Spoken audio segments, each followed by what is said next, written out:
अस्सलाम वालेकुम नाज़रीन, कैसे हैं आप सब। आप तमाम लोगों का हमारे यूट्यूब चैनल में दिली खैर मक़दम है। हज की तैयारी ये नहीं कि बहुत अच्छे कपड़े सिलवा लिए, बहुत सारी दावतें अटेंड कर ली और जगह जगह ये कहते फिरे कि हम हज को जा रहे हैं, बल्कि हज की असल तैयारी तो हज का मुकम्मल तरीक़ा सीखना है। आइए मैं आप तमाम लोगों को इस वीडियो में बताती हूँ कि किस तरीके से हज के 5 दिनों में हम कौन कौन से अमल करेंगे। और इस वीडियो को आप बिल्कुल भी स्किप मत कीजिए, पूरा देखिए, आपको हज का तरीक़ा आसानी से समझ में आ जाएगा। 7 ज़िलहज्जा को जब आप अपनी रिहाइश गाह यानी कि अज़ीज़िया से निकलते हैं असर की नमाज़ के बाद, तो 8 तारीख तक जो है आपको मीना के टेंट में पहुंचना होता है।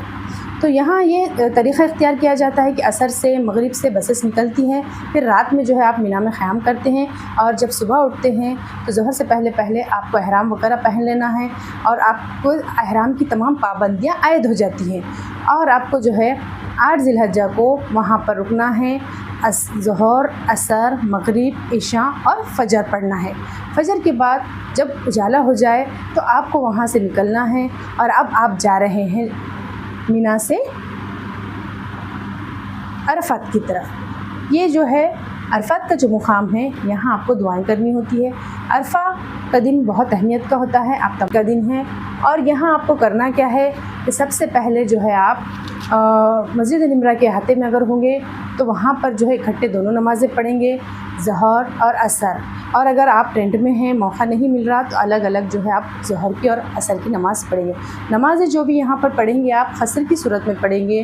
क़स्र यानी फ़र्ज़ नमाज को अदा करना। तो इस तरीक़े से आप इस अमल को दोहराएँगे। फिर यहाँ पर जो है जब आफ़ताब गुरूब हो जाए तब यहाँ से आपको निकलना है और यहाँ मगरिब की नमाज़ अदा नहीं करना है, बल्कि आप लोग अब जो है अरफात से जा रहे हैं मुज़दलिफ़ा की तरफ।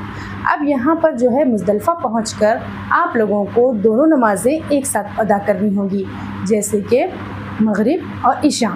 और यहाँ पर थोड़ी बहुत इबादतें जो भी हैं आपकी और दुआओं में मशगूल हो जाइए और जो है आप आराम कीजिए, क़याम कीजिए यहाँ पर। फिर उसके बाद जो है सुबह यहाँ पर कुछ कंकरियाँ चुन लीजिए, क्योंकि ये आपको अगले दिन काम आएंगी। अब निकलता है 10 तारीख का दिन। तो इस दिन आपको करना क्या है, आपको जाना है मुज़दलिफ़ा से मीना और वहाँ से फिर आपको बड़े जमरा की तरफ जाना है। बड़ा जमरा यानी कि बड़ा शैतान। इस शैतान को जो है आपको कुल 7 कंकरियाँ मारनी है। कंकरियाँ मारने का तरीक़ा पता है, कंकरियाँ छोटी सी साइज़ में होनी चाहिए और इस तरीके से उठाकर जो है आप उसको मारेंगे। तो यहाँ पर जो है आप लोग 7 कंकरियाँ मारने के बाद आपको जो टोकन वगैरह दिया जाता है, आपके मोबाइल पे मैसेज आता है, तो उस वक्त जो है आपको कुर्बानी के लिए देखना होगा। कुर्बानी जब हो जाएंगी तो आप हलक भी कर लेंगे, एहराम की पाबंदियों से बाहर आ जाएंगे और उसके बाद जो है आप लोग जो है तवाफ़, आपका जो मतलब तवाफ़ ज़ियारा होता है उसके लिए जाएंगे। वहाँ जाकर आप तवाफ़ करेंगे और उसके साथ मुकम्मल सही वगैरह करेंगे। 2 रकात नफ़िल नमाज सब कुछ आप उसी तरीके से करेंगे जिस तरह के आपने उम्रा में किया था। फिर उसके बाद जो है आप लोग वापस मीना आएंगे। अगर समझो आपको वक्त नहीं मिलता है तो थोड़ी बहुत यहाँ पर बेतरतीबी आप लोग कर सकते हैं। तवाफ़ आप लोग जो है 11 या 12 को भी जाकर कर सकते हैं। ये तवाफ़ ज़ियारत होता है। इस तरीके से जब आप मीना में क़याम करेंगे फिर आप निकलता है 11 तारीख का दिन।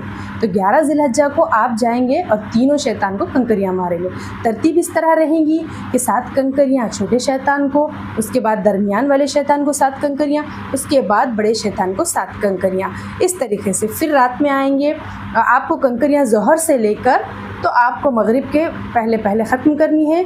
फिर मगरिब के बाद जो है आप वापस आएंगे, मीना में अपना क़याम करेंगे। इस तरीके से आप फिर 12 तारीख को जाएंगे और यही सिलसिला दोहराएंगे। पहले छोटे शैतान को कंकरियाँ मारेंगे, फिर साइड में जाएंगे, दुआ करेंगे, फिर दरमियान वाले शैतान को कंकरियाँ मारेंगे 7 और उस तरीके से जाकर साइड में दुआ करेंगे। उसके बाद आती है बारी बड़े शैतान को कंकरियाँ मारने की, जहाँ आप कोई दुआ नहीं करेंगे। इसके बाद अगर आप चाहें तो अज़ीज़िया वापस जा सकते हैं, या फिर अगर आपको देर हो गई गुरूब आफ्ताब के बाद काफ़ी वक्त गुज़र चुका आपका, तो आपको यहाँ पर क़याम करना पड़ेगा और फिर 13 तारीख को यही अमल दोबारा दोहराना होगा। छोटे शैतान को कंकरियाँ मारिए, फिर दरमियान वाले, फिर बड़े वाले। तो इस तरीक़े से कुल आपकी 70 कंकरियाँ ख़त्म हो जाएंगी और इस तरीक़े से आपका मुकम्मल हज हो जाएगा और आप तमाम पाबंदियों से बाहर आ जाएंगे।